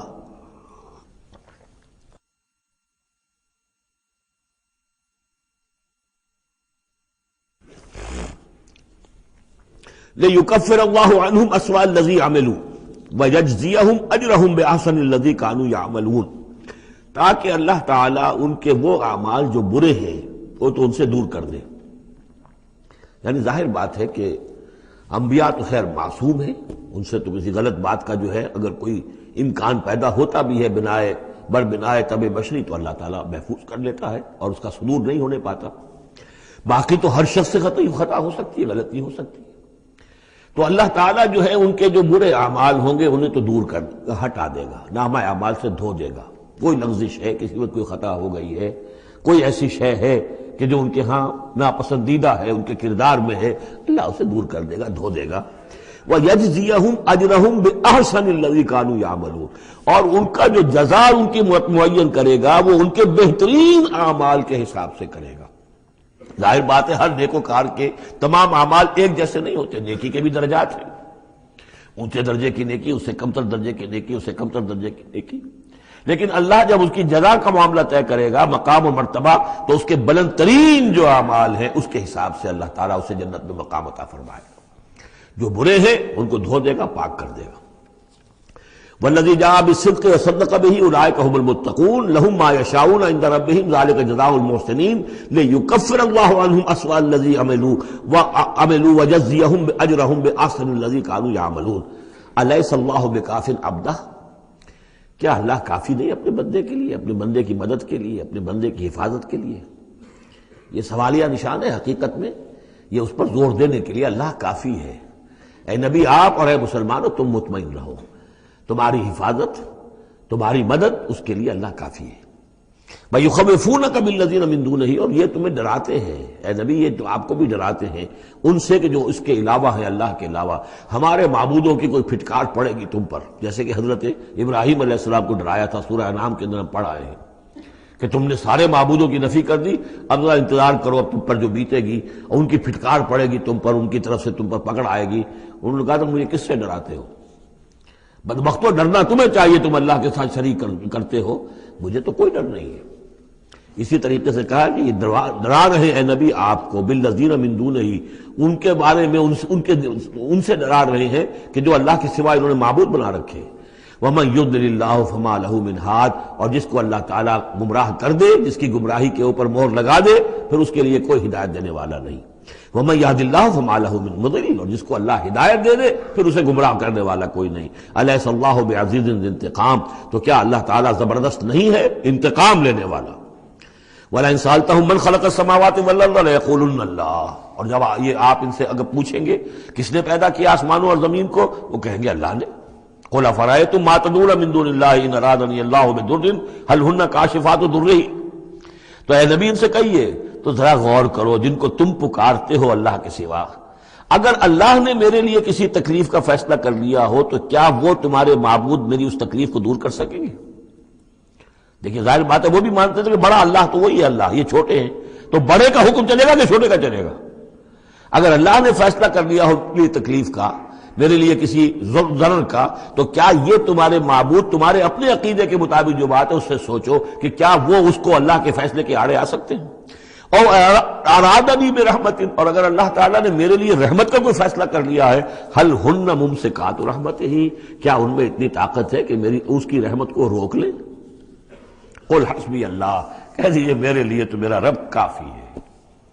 علیہ یتوکل المتوکلون، اسی پر توکل کرتے ہیں توکل کرنے والے۔ قل یا قوم اعملوا علی مکانتکم، کہہ دیجئے اے نبی، اے میری قوم کے لوگوں، کر لو جو کچھ تم کر سکتے ہو، میرے خلاف جو سازشیں کرنی ہے کر لو، جو تدبیریں کرنی ہے کر لو، جو قوت جمع کرنی ہے کر لو، انی عامل، میں بھی اپنی سی محنت کر رہا ہوں۔ فسوف تعلمون، ان قریب تمہیں معلوم ہو جائے گا کون کامیاب ہوتا ہے کون ناکام۔ من یاتی ہے عذاب یخزی ہے، کس پر آتا ہے وہ عذاب جو اسے رسوا کر دے، ویحل علیہ عذاب مقیم، اور اس کے اوپر عذاب وہ نازل ہو جائے کہ جو ہمیشہ رہنے والا ہو۔ انا انزلنا علیک الکتاب للناس بالحق، اے نبی، اے محمد صلی اللہ علیہ وسلم، ہم نے آپ پر یہ کتاب نازل کر دی ہے لوگوں کے لیے حق کے ساتھ۔ فمن اہتدی فلنفسہ، تو جو کوئی ہدایت کے راستہ اختیار کرتا ہے وہ اپنے بھلے کے لیے، ومن ضل فانما یضل علیہا، اور جو گمراہی اختیار کرتا ہے تو اس کا سارا وبال اسی کے اوپر آئے گا۔ وما انت علیہم بوکیل، اور آپ کو ان کے ٹھیکیدار نہیں ہے، ذمہ دار نہیں ہے، مسئول نہیں ہے، آپ کے جو ہے آپ سے ان کے بارے میں پوچھا نہیں جائے گا، باس پرس نہیں ہوگی، آپ سے تو پوچھا جائے گا آپ نے پیغام پہنچا دیا تھا یا نہیں، بس اس کے بعد آپ کا فرض ختم ہوا۔ اللہ یتوفی الانفس حین موتها والتی لم تمت فی منامها، اس آیت کو بھی پھر نوٹ کر دیجئے، قادیانیوں نے جو بھی فساد ذہنوں میں پیدا کیا ہوا ہے، یہ میں سورہ آل عمران سے لے کے مسلسل اس کو واضح کر رہا ہوں کہ یہ توفی جو ہے، توفا یتوفا، باب تفاعل، پورا لے لینا، قبض کر لینا، قبضے میں لے لینا۔ اللہ یتوفی الانفس حین موتها، اللہ تعالیٰ قبض کر لیتا ہے جانوں کو اور شعور کو جبکہ اس کی موت کا وقت ہوتا ہے۔ واللتی لم تمت فی منامها، جن کے موت کا وقت نہیں ہے تو نیند میں قبض کر لے، نیند میں شعور چلا گیا، جان موجود ہے۔ موت جب ہوتی ہے شعور بھی گیا، جان بھی گئی، جسم یہاں ہے، اور حضرت مسیح کو لیا گیا، شعور بھی، جان بھی، جسم بھی۔ تو گویا کہ توفی جو ہے بتمام و کمال جو ہوئی ہے وہ حضرت مسیح کی ہوئی ہے علیہ الصلوۃ والسلام، باقی یہ گویا کہ استعارۃ ہے توفی، نیند میں بھی ہمارا شعور چلا گیا، اور اصل شے تو شعور ہی ہے انسان کے، اگر شعور ہی نہیں ہے تو پھر کیا ہے اس کے اندر؟ وہ اللہ نے اس وقت اس سے لے لیا ہے، چھین لیا ہے، اللہ تعالیٰ نے سلب کر لیا ہے، قبض کر لیا ہے۔ تو گویا کہ یہ لفظ جو اطلاق ہو رہا ہے اس کا نیند پر بھی ہو رہا ہے۔ فَيُمْسِكُ الَّتِي قَضَىٰ عَلَيْهَا الْمَوْتَ، تو جس کی موت کا اللہ فیصلہ کر چکا ہے اس کو اپنے پاس روکے رکھتا ہے۔ وَيُرْسِلُ الْأُخْرَىٰ إِلَىٰ أَجَلٍ مُّسَمًّى، جس کے لیے صرف نیند کا فیصلہ تھا واپس بھیج دیتا ہے، جب وہ جاگتا ہے تو اس کا شعور واپس آ جاتا ہے، اور ایک وقت معین تک کے لیے اس کا یہ سلسلہ جاری رہتا ہے۔ ان فی ذلک لآیات لقوم یتفکرون، یقیناً اس میں نشانیاں ہیں ان لوگوں کے لیے جو غور و فکر سے کام لیں۔ ام اتخذوا من دون اللہ شفعاء، کیا انہوں نے اللہ کے سوا کوئی شفیع گھڑ لیے اپنے لیے، اختیار کر لیے جو ان کے سفارشی ہوں گے؟ قل اولو کانوا لا یملکون شیئا، ان سے کہیے کہ بھلا اگر انہیں کوئی اختیار ہی نہ ہو سرے سے، ولا یعقلون، اور انہیں کوئی نہ اس کی سمجھ ہو۔ قل للہ الشفاعۃ جمیعا، کہہ دیجئے شفاعت کل کی کل اللہ کے اختیار میں ہے، یعنی شفاعت اگر ہے بھی تو باذن رب ہے، اللہ کی اجازت سے ہے۔ پھر یہ کہ اللہ شفاعت قبول کرے نہ کرے اس کا اختیار اس کا ہے، کسی کی دھونس نہیں ہے، کسی کا زور نہیں ہے کہ وہ اللہ سے اپنی بات منوا لے۔ لہ ملک السماوات والارض، آسمان اور زمین کی بادشاہی اسی کے لیے ہے۔ ثم الیہ ترجعون، پھر تم اسی کی طرف لوٹا دیے جاؤ گے۔ وَإِذَا ذُكِرَ اللَّهُ وَحْدَهُ اشْمَأَزَّتْ قُلُوبُ الَّذِينَ لَا يُؤْمِنُونَ بِالْآخِرَةِ، جب اللہ کا ذکر کیا جاتا ہے اکیلے اللہ کا توحید کے ساتھ، تو جو لوگ کہ اللہ آخرت پر ایمان نہیں رکھتے ان کے دل بیٹھنے لگتے ہیں، رکنے لگتے ہیں، انہیں اچھا نہیں لگتا، اللہ ہی اللہ کی بات ہو رہی ہے۔ اسی طرح اگر کسی تقریر میں، کسی وعظ میں ساری گفتگو جو ہو رہی ہو توحید کی ہو رہی ہو، تو لوگ گھبرا جائیں گے کہ یہ کوئی اولیاء اللہ کی بات ہو، کوئی قصے کہانیاں ہوں، کوئی کرامات ان کی بیان کی جائے، کوئی نبی کی شان بیان کی جائے، تو اس پر تو یہ کہ ان کا جو ہے دل کھلتے ہیں اور خوش رہتے ہیں۔ لیکن یہ کہ وَإِذَا ذُكِرَ اللَّهُ وَحْدَهُ اشْمَأَزَّتْ قُلُوبُ الَّذِينَ لَا يُؤْمِنُونَ بِالْآخِرَةِ، جب اللہ کا ذکر کیا جائے تنہا اسی کا توحید کے ساتھ، تو ان لوگوں کے دل کو جو آخرت پر ایمان نہیں رکھتے کچھ بیٹھنے سے لگتے ہیں۔ وَإِذَا ذُكِرَ الَّذِينَ مِن دُونِهِ إِذَا هُمْ يَسْتَبْشِرُونَ، اور جب ان کا ذکر ہوتا ہے جو اس کے سوا ہے تب بہت خوش ہوتے ہیں، خوشیاں مناتے ہیں۔ قُلِ اللَّهُمَّ فَاطِرَ السَّمَاوَاتِ وَالْأَرْضِ، کہو اے اللہ تو جو کہ تمام آسمانوں اور زمین کا بنانے والا ہے، عالم الغیب والشہادہ، تو جو کہ تمام غیب چھپی ہوئی چیزیں اور جو ظاہر اور سامنے کی چیزیں سب کا جاننے والا ہے، انت تحکم بین عبادک فی ما کانوا فیہ یختلفون، یقیناً تو فیصلہ کرے گا اپنے بندوں کے مابین ان تمام چیزوں میں جن میں وہ اختلاف کرتے رہے تھے۔ وَلَوْ أَنَّ لِلَّذِينَ ظَلَمُوا مَا فِي الْأَرْضِ جَمِيعًا، اور اگر ان کافروں اور ظالموں کے پاس جو بھی کچھ زمین میں ہے ساری دولت ہوتی، وَمِثْلَهُ مَعَهُ، اور اس جتنی اور بھی ہوتی، لَافْتَدَوْا بِهِ مِنْ سُوءِ الْعَذَابِ يَوْمَ الْقِيَامَةِ، تو قیامت کے دن اس برے عذاب سے، عذاب کی برائی سے بچنے کے لیے وہ سارا فدیہ میں دے رہے تھے۔ یہاں تو آپ کو معلوم ہے کہ جان پر بنی ہو تو ایک گھونٹ پانی کے لیے انسان سب کچھ دینے کو تیار ہو جائے گا، بادشاہ دے دے گا، وہ تو دنیا میں دیکھا جا سکتا ہے۔ پیاس سے آدمی مر رہا ہو تو ایک گھونٹ پانی کے لیے وہ کیا نہیں دے دے گا۔ تو قیامت کے دن بھی فرمایا کہ اگر ان کے پاس پوری دنیا کی دولت ہو، اتنی ہی اور بھی ہو، تو یہ سب دے کر چاہیں گے کسی طرح اس جہنم کے عذاب سے انہیں بچا لیا جائے۔ ظاہر بات ہے یہ بھی بات کو واضح کرنے کے لیے نہ وہاں کسی کے پاس دولت ہوگی نہ اس کا کوئی امکان ہے، لیکن سمجھانے کے لیے وہی چیزیں جو ہماری سمجھ میں آ سکتی ہیں انہی کو اسلوب کو اختیار کیا گیا۔ وَبَدَا لَهُم مِّنَ اللَّهِ مَا لَمْ يَكُونُوا يَحْتَسِبُونَ، اور اس روز ان کے سامنے آ جائے گی اللہ کی طرف سے وہ چیزیں جس کا انہیں گمان بھی نہیں تھا۔ وہ سمجھتے تھے ایسے ہی ڈرا رہے ہیں، جیسے بچوں کو ہابو سے ڈراتے ہیں، ہوا ہے آ جائے گا، ایسے ہی یہ نبی جو ہیں یہ ذرا جہنم سے اور اس سے اور عذاب سے ڈرا رہے ہیں، حقیقت کچھ نہیں ہے۔ تو وہ لوگ نہیں سمجھتے تھے کہ یہ بات واقع ایسا ہی ہو جائے گا، لیکن اس روز ان کی نگاہوں کے سامنے آ جائے گا۔ پھر پوچھا جائے گا الیس ھذا بالحق، قالوا بلی وربنا، کیا یہ حق نہیں ہے؟ کیا یہ سراب ہے؟ یہ جھوٹ موٹ کی چیز ہے یا واقعی ہے؟ وَحَاقَ بِهِم مَا كَانُوا بِهِ يَسْتَهْزِئُونَ، اور ان کو گھیرے میں لے لے گی یا ان پر الٹ پڑے گی وہ تمام چیز جس کا وہ مذاق اڑایا کرتے تھے۔ فَإِذَا مَسَّ الْإِنسَانَ ضُرٌّ، جب انسان کو کوئی تکلیف پہنچتی دعانا، ہمیں پکارتا ہے، دعائیں کرتا ہے۔ ثُمَّ إِذَا خَوَّلْنَاهُ نِعْمَةً مِنَّا، جب ہم اسے لپیٹ دیتے ہیں اپنی نعمت میں، قَالَ إِنَّمَا أُوتِيتُهُ عَلَىٰ عِلْمٍ، تو وہ کہتا ہے مجھے یہ ملا ہے اپنے علم کی بنیاد پر، میری ذہانت، فطانت، میری سمجھ، میری کاریگری، میں نے بر وقت اندازہ کر لیا کہ اب کیا حالات ہونے والے ہیں، کس چیز کی ڈیمانڈ پیدا ہونے والی ہے، میں نے اس کی فیکٹری لگا لی، تو دیکھو میرے وارے نیارے، یہ ساری میری سوجھ بوجھ ہے۔ علی علم بل ہی فتنۃ، یہی مضمون بڑی وضاحت کے ساتھ آ چکا سورہ قصص میں۔ قارون کا یہی فلسفہ تھا، اوتیتہ علی علم عندی، یہ دولت جو ہے یہ میں نے اپنی ذہانت اور فطانت سے کمائی ہے۔ بل ہی فتنۃ، نہیں یہ تو تمہارے لیے فتنہ ہے، آزمائش ہے۔ ولکن اکثرہم لا یعلمون، لیکن ان کی اکثریت علم نہیں رکھتی۔ قد قالها الذین من قبلہم، پہلوں نے بھی ایسی بات کہی تھی، قارون کی طرف اشارہ ہو گیا۔ فما اغنی عنہم ما کانوا یکسبون، تو جو کچھ بھی انہوں نے کمائی کی تھی وہ انہیں بچا نہیں سکی جب اللہ نے قارون کو اور اس کے محل کو دھسا دیا اس کے خزانوں سمیت زمین کے اندر۔ فَأَصَابَهُمْ سَيِّئَاتُ مَا كَسَبُوا، پھر پڑ گئی ان پر، آ گئی وہی چیزیں کہ جو انہوں نے کمائی تھی، اپنی برائیاں جو کمائی تھی۔ وَالَّذِينَ ظَلَمُوا مِنْ هَؤُلَاءِ، اور ان میں سے بھی جو لوگ اس ظلم اور کفر اور شرک کی روش اختیار کریں گے، سَيُصِيبُهُمْ سَيِّئَاتُ مَا كَسَبُوا، تو ان کے بھی جو کرتوتوں کی برائی ہے وہ ان کے اوپر واقع ہو کر رہے گی۔ وَمَا هُمْ بِمُعْجِزِينَ، اور وہ شکست نہیں دے سکیں گے، ہرا نہیں سکیں گے، عاجز نہیں کر سکیں گے اللہ کو۔ اَوَلَمْ يَعْلَمُوا أَنَّ اللَّهَ يَبْسُطُ الرِّزْقَ لِمَن يَشَاءُ وَيَقْدِرُ، کیا یہ جانتے نہیں کہ اللہ ہی ہے کہ جو کشادہ کر دیتا ہے رزق کو جس کے لیے چاہتا ہے اور تنگ کر دیتا ہے جس کے لیے چاہتا ہے۔ وَيَقْدِرُ إِنَّ فِي ذَلِكَ لَآيَاتٍ لِقَوْمٍ يُؤْمِنُونَ، یقیناً اس میں نشانیاں ہیں ان لوگوں کے لیے کہ جو ماننے والے ہیں۔ قُلْ يَا عِبَادِيَ الَّذِينَ أَسْرَفُوا، اس صورت میں یہ دو مرتبہ آیا ہے۔ قُلْ يَا عِبَادِيَ الَّذِينَ آمَنُوا پہلے آیا تھا، اور اب آیا ہے قُلْ يَا عِبَادِيَ الَّذِينَ أَسْرَفُوا عَلَىٰ أَنفُسِهِمْ، اے نبی کہیے اے میرے وہ بندو جنہوں نے اپنے اوپر ظلم کیا ہے، تمہاری اب تک کی غفلت کی زندگی، اگر تم نے یہ زندگی غفلت میں گزار دی ہے، اب بھی ہوش میں آ جاؤ، جنہوں نے اب تک ظلم کیا ہے اپنے اوپر۔ قل یا عبادی الذین اسرفوا علی انفسہم لا تقنطوا من رحمت اللہ، اللہ کی رحمت سے مایوس نہ ہو، ان اللہ یغفر الذنوب جمیعا، اللہ تعالیٰ سارے گناہ معاف کر دے گا، لیکن اس کی شرط ہے توبہ کرو اس کی جناب میں، آج توبہ کرو خلوص دل کے ساتھ، چاہے پوری زندگی 70 برس کی ہے کتنی بھی ہے، اللہ تعالیٰ اس کے گناہوں کو صاف کر دے گا، خلوص دل کے ساتھ توبہ۔ اور توبہ کی شرط یہ ہے کہ حرام خوری چھوڑو، غلط کام چھوڑو، معصیت کو ترک کرو، اس کے بغیر توبہ نہیں ہے۔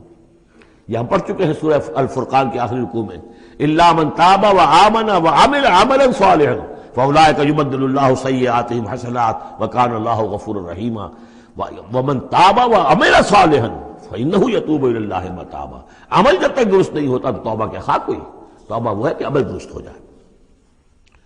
انہ هو الغفور الرحیم، یقیناً وہ غفور الرحیم ہے۔ وانیبوا الی ربکم، اور اپنے رب کی طرف رجوع کرو، واسلموا لہ، اور اس کے فرما بردار بن جاؤ، اب بھی بن جاؤ، من قبل ان یاتیکم العذاب ثم لا تنصرون، اس سے پہلے کہ تم پر وہ عذاب آئے اور مسلط ہو جائے اور پھر تمہاری کہیں سے کوئی مدد نہیں کی جا سکے گی۔ واتبعوا احسن ما انزل الیکم، یہ اس سے پہلے بھی آیت آ چکی ہے نا، آیت نمبر 18 میں تھا، فیتبعون احسن، یہ قرآن بھی جو تمہیں راستہ دکھا رہا ہے اس میں درجات ہیں، اونچے ہیں۔ السابقون الاولون من المہاجرین والانصار والذین اتبعوہم باحسان، یہ درجے تھے کہ نہیں تھے؟ درجہ شہادت ہے، درجہ صدیقیت ہے کہ نہیں ہے؟ یہ سورہ حدید میں جا کر مزید مضمون اور کھلے گا۔ تو اونچے سے اونچے درجے کی طرف چلنے کی کوشش کرو۔ واتبعوا احسن ما انزل الیکم من ربکم، اور جو کچھ تمہارے رب کی طرف سے تمہاری طرف نازل کیا گیا ہے اس میں سے جو بہترین درجے کی شے ہے اس کی پیروی کرو۔ من قبل ان یاتیکم العذاب بغتۃ، اس سے پہلے کہ عذاب تم پر اچانک آ دھمکے، وانتم لا تشعرون، اور تمہیں اس کا گمان تک نہ ہو۔ ان تقول نفس، مبادا پھر اس وقت کوئی جان یہ کہے، یا حسرتا علی ما فرطت فی جنب اللہ، ہائے میری حسرت، ہائے افسوس مجھ سے جو کوتاہی ہوئی اللہ کی جناب میں، اللہ کے حقوق کو تو میں نے پہچانا ہی نہیں، اللہ کا دین مغلوب، اور میں لگا ہوا دنیا کے دھندوں میں اپنے زیادہ سے زیادہ کمانے میں اور عیش اور اپنے سٹیٹس، اور وہ سٹیٹس سمبل ہی کو معبود بنا رکھا ہے، اسی میں اپنا پورا تن من دھن لگا دیا ہے، جبکہ اللہ کا دین مغلوب پڑا ہوا ہے، اور میں نے اس کی کوئی محنت نہیں کی، میں نے کوئی کوشش نہیں کی۔ یا حسرتا ان تقول نفس، کہ کوئی جان کہے اس دن، یا حسرتا، ہائے افسوس، علی ما فرطت فی جنب اللہ، جو اللہ کے جناب میں، اللہ کی جانب مجھ سے جو کوتاہی ہوئی، میں نے کمی کی۔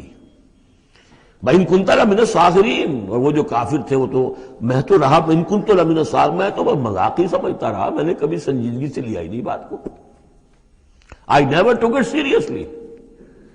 اور تقول لو ان اللہ ہدانی لکنت من المتقین، یا تم کہو کہ اگر اللہ نے ہدایت دی ہوتی تو میں بھی ہو جاتا متقی۔ گویا کہ یہاں اپنے اس چوائس کی نفی کر رہے ہو، اللہ نے تمہیں اشرف المخلوقات بنایا اور تمہیں اختیار دیا تھا، اما شاکرا و اما کفورا۔ او تقول حین تری العذاب، یا وہ کہے جب کہ وہ عذاب کو دیکھے، لو ان لی کرۃ فاکون من المحسنین، اگر مجھے لوٹنا نصیب ہو جائے کسی طریقے سے، ایک دفعہ اگر مجھے دوبارہ لوٹا دیا جائے پھر تو میں محسنین میں سے ہو جاؤں گا، پھر صرف متقی نہیں، صرف مسلم نہیں، صرف مومن نہیں، محسنین پہ میں شامل ہو جاؤں گا۔ بلا، کیوں نہیں، قد جاءت کا آیاتی، آئی تھی تیرے پاس میری آیات، فکذبت بہا، تو نے ان کو جھٹلا دیا تھا، واستکبرت، اور تو نے تکبر کیا تھا، وکنت من الکافرین، اور تو نے کفر کی روش اختیار کی تھی۔ ویوم القیامت تری الذین کذبوا علی اللہ وجوہہم مسودۃ، اور قیامت کے دن تم دیکھو گے ان لوگوں کو جنہوں نے اللہ پر جھوٹ باندھا تھا کہ ان کے چہرے سیاہ ہوں گے۔ الیس فی جہنم مثوی للمتکبرین، تو کیا جہنم ہی میں ٹھکانہ نہیں ہے ایسے متکبرین کا؟ وینجی اللہ الذین اتقوا بمفازتہم، اور اللہ تعالیٰ نجات دے گا ان کو جنہوں نے تقوی کی روش اختیار کی تھے، اور پہنچا دے گا ان کی کامیابی کی جگہوں پر، جو ان کے مقامات ہیں ان تک پہنچا دے گا۔ کسی کا کوئی مقام ہے، کسی کا کوئی مقام ہے، یہ صدیقیت کا مقام ہے، یہ شہداء کا مقام ہے، یہ انبیاء کا مقام ہے۔ لا یمسہم السوء، انہیں نہیں چھو سکے گی کوئی بھی تکلیف، کوئی برائی۔ ولا ہم یحزنون، اور نہ ہی وہ حزن سے دوچار ہوں گے۔ اللہ خالق کل شیء وہو علی کل شیء وکیل، اللہ تعالیٰ ہر شے کا خالق ہے اور وہ ہر چیز کا نگران ہے اور ہر چیز کا ذمہ دار ہے۔ لہو مقالید السماوات والارض، اس کے لیے ہے تمام کنجیاں آسمانوں کی اور زمین کی۔ والذین کفروا بآیات اللہ اولئک هم الخاسرون، اور جن لوگوں نے اللہ کی آیات کا انکار کیا وہی ہے تباہ ہونے والے اور گھاٹے میں رہنے والے۔ یہ آخری دو رکوع جو ہے سورہ مبارکہ کے، ہمارے پاس وقت کم ہے لیکن بہرحال اس سے جو بھی ملائم ہے فائدہ اٹھانا ہے۔ یہ بہت ہی پرجلال انداز ہے قرآن مجید میں، لیکن پھر وہی توحید کا مضمون آ رہا ہے، توحید فی العبادت۔ قل افغیر اللہ تأمرونی اعبد ایھا الجاہلون، یہ انداز جو ہے قرآن مجید میں کہیں اور نہیں ملے گا۔ اے نبی کہہ دیجئے اے جاہلو، کیا تم مجھے بھی یہ مشورہ دے رہے ہو کہ میں اللہ کے سوا کسی اور کی بندگی کروں؟ وہ دباؤ جو تھا، مشرکین کا دباؤ تھا محمد رسول اللہ پر صلی اللہ علیہ وسلم، کچھ تو کمپرومائز کیجئے، کچھ تو لے دے کے معاملہ کیجئے، کوئی ایک آدھ معبود ہمارا بھی مانے، باقی آپ کو ہم مان لیں گے، اب آپ کو بادشاہ بھی مان لیں گے، باقی جو آپ کہیں گے ہم کریں گے، لیکن یہ کہ کچھ تو آخر ہمارے ساتھ بھی کچھ تو گیو اینڈ ٹیک ہونا چاہیے۔ اب ان کا جواب اس انداز میں دیجئے، قل افغیر اللہ تأمرونی اعبد ایھا الجاہلون، مجھے بھی تم اس بات کا مشورہ دے رہے ہو، مجھے یہ حکم دے رہے ہو کہ اللہ کے سوا کسی کو پوجوں؟ وَلَقَدْ أُوحِيَ إِلَيْكَ، اور اے نبی آپ کی طرف تو وحی کی جا چکی ہے، وَإِلَى الَّذِينَ مِن قَبْلِكَ، اور آپ سے پہلے جو رسول تھے ان کو بھی یہ وحی کر دی گئی تھی۔ توجہ سے سنیے، لَئِنْ أَشْرَكْتَ، اے نبی اگر آپ بھی بالفرض شرک کریں گے، لَيَحْبَطَنَّ عَمَلُكَ، آپ کے بھی سارے اعمال حبط ہو جائیں گے، وَلَتَكُونَنَّ مِنَ الْخَاسِرِينَ، اور آپ بھی نہایت خسارہ پانے والوں میں سے ہو جائیں گے۔ قانون خداوندی، وَلَن تَجِدَ لِسُنَّتِ اللَّهِ تَحْوِيلًا، اصل میں یہ سختی ساری حضور کی طرف نہیں ہے، یہ مشرکین سے، خطاب ان سے نہیں، بظاہر حضور سے ہے، لیکن بتایا جا رہا ہے کہ یہ معاملہ ایسا نہیں ہے، یہ تو ایسا قانون ہے ہمارا جو کسی کے لیے بھی نہیں بدلے گا، جو بھی شرک کرے گا اس کے ساتھ ہمارا کوئی معاملہ نہیں، کسے باشد۔ وَلَقَدْ أُوحِيَ إِلَيْكَ وَإِلَى الَّذِينَ مِن قَبْلِكَ لَئِنْ أَشْرَكْتَ لَيَحْبَطَنَّ عَمَلُكَ وَلَتَكُونَنَّ مِنَ الْخَاسِرِينَ بَلِ اللَّهَ فَاعْبُدْ، نہیں صرف اللہ ہی کی آپ بندگی کیجئے، وَكُن مِّنَ الشَّاكِرِينَ، اور بن جائیے اس کے شکر گزار بندوں میں سے۔ وَمَا قَدَرُ اللَّهَ حَقَّ قَدْرِهِ، اور انہوں نے اللہ کی قدر نہ کی جیسے کہ اس کی قدر کا حق تھا، اس کی قدرت کا اندازہ نہ کر پائے، اس کی قوت کا، قدرت کا کیسے کر سکتے؟ لیکن یہ کہ ایک بات ذہن میں آنی چاہیے، اگرچہ ہم اللہ کی قدرت کو ناپ تول نہیں سکتے، اب نہ ہم اللہ کے علم کو ناپ تول سکتے کہ کتنا علم ہے، اس لیے کہ ہماری جو ترازو ہے وہ تو سونار کی ترازو کی طرح ہے، وہ ماشے تولے تو وہ جو ہے وہ تول لے گی، لیکن یہ کہ ٹنوں کو کیسے تولے گی؟ تو ہمارے ذہن کی ترازو جو ہے وہ نہیں تول سکتی، اللہ کی صفات کو بھی نہیں ہم جان سکتے کہ وہ کتنی ہے، کیسی ہے۔ لیکن ایک بات جان لیجیے، علی کل شیء قدیر، یہ تو جان سکتے ہیں نا، ہر شے پر قادر ہے، لیکن یہ کہ جن لوگوں کا ذہن اس سے بھی عاجز آ جاتا ہے، وما قدر اللہ حق قدرہ والارض جمیعا قبضتہ یوم القیامۃ والسماوات مطویات بیمینہ، اس کا ایک تمہیں جھلک دکھا رہے ہیں، اس کی قدرت، اس کی عظمت کہ تمہاری یہ پوری کی پوری زمین اس کی ایک مٹھی میں ہوگی قیامت کے دن، اور یہ آسمان اس کے داہنے ہاتھ میں لپٹے ہوئے ہوں گے۔ کوئی اندازہ کر سکتے ہو تو کر لو، ہمیں آسمانوں کا کیا پتا ہے، ہمیں کیا گیلیکسیز کا کیا تصور ہے؟ چکر آتا ہے جب پڑھتے ہیں ایسٹرونومی کو کتاب پڑھیے، واقعہ ہے کہ میں تو میرا سر چکرا جاتا ہے، لائٹ ایئرس کا جو تصور آتا ہے، بلینز اور بلینز، اور چلتے جائیے، وہ تو ختم ہونے والی بات ہی نہیں۔ ہمارا تصور جو ہے وہ وہاں جا کر بالکل جو ہے جواب دے دیتا ہے، تخیل جو ہے، قوت تخیلہ وہ تھک ہار کر رہ جاتی ہے۔ وَالْأَرْضُ جَمِيعًا قَبْضَتُهُ يَوْمَ الْقِيَامَةِ وَالسَّمَاوَاتُ مَطْوِيَّاتٌ بِيَمِينِهِ سُبْحَانَهُ وَتَعَالَىٰ عَمَّا يُشْرِكُونَ، وہ پاک ہے اور بہت بلند و بالا ہے ان تمام چیزوں سے، اس تمام شرک سے جو یہ کر رہے ہیں۔ وَنُفِخَ فِي الصُّورِ، اور سور میں پھونکا جائے گا، فَصَعِقَ مَن فِي السَّمَاوَاتِ وَمَن فِي الْأَرْضِ، تو بے ہوش ہو جائیں گے جو بھی ہیں آسمانوں میں اور جو بھی ہیں زمین میں، الا من شاء اللہ، سوائے اس کے جنہیں اللہ چاہے گا۔ یعنی یہ بے ہوشی معلوم ہوتا ہے کہ فرشتوں پر بھی طاری ہوگی سوائے کچھ فرشتوں کے، اس قدر وہ دہشت والا ہوگا۔ تو ایک اصل میں تین ہیں یہ نفخے جو ہے، پہلا نفخہ ہے زلزلے والا، وہ ہے نفخہ ساعت کا، اس میں تو ہلچل ہوگی، طوفان ہوگا، سورج اور چاند ٹکرائیں گے اور یہ پہاڑ چلیں گے روئی کے گالوں کی طرح. وہ ہے جو پہلا ہے ساعہ، پھر اس کے بعد ایک اور ہوگا، اور اس کے بعد سب کے سب ختم ہو گئے، سب پر ایک موت کی نیند طاری ہو جائے گی. وَنُفِخَ فِي الصُّورِ فَصَعِقَ مَن فِي السَّمَاوَاتِ وَمَن فِي الْأَرْضِ إِلَّا مَن شَاءَ اللَّهُ ثُمَّ نُفِخَ فِيهِ أُخْرَىٰ. پھر اس میں پھونک ماری جائے گی ایک مرتبہ اور یہ تیسری مرتبہ، یہاں کے حساب سے دوسری مرتبہ، لیکن یہ کہ یہ نفخہ ثالثہ ہے. فَإِذَا هُمْ قِيَامٌ يَنظُرُونَ، تو اچانک وہ سب کے سب کھڑے ہوں گے دیکھتے ہوئے. یہ نفخہ ہے بعث بعد الموت کا، تیسرا نفخہ. اس لیے قیامت اس کو کہتے ہیں اذا ہم قیام ینظرون. یہ یوم القیامہ ہے.